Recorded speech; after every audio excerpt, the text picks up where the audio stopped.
நண்பரே வணக்கம். ஒரு அழகான மலைப்பாங்கான ஒரு டூரிஸ்ட் ஸ்பாட். அதுக்கு 2 பேர் போறாங்க. அந்த பயணம் எப்படி இருக்கும்? கண்டிப்பாக அந்த இயற்கை வனப்பு, அந்த இனிமையான தட்பவெட்பம் அதெல்லாம் மனசுக்கு மிக மகிழ்ச்சியாக இருக்கும். ஆனா, அந்த போற 2 பேருக்கும் ஏதோ ஒரு முரண்பட்ட உறவு, சிந்தனை 2ம் ஒத்துப்போகல. ஏதோ ஒரு கான்ட்ரோவர்சியிலேயே பேசிக்கிட்டு வர்றாங்கன்னா, அது அந்த பயணம் ஏதாவது ருசிக்குமா?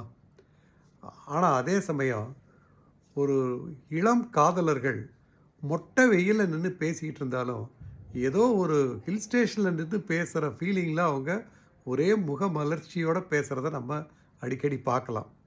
அப்ப ஒரு இடத்துக்கு போறோம் அப்படின்னா, எந்த இடத்துக்கு போறோங்கிறத பற்றி மகிழ்ச்சி அதை சார்ந்ததில்ல.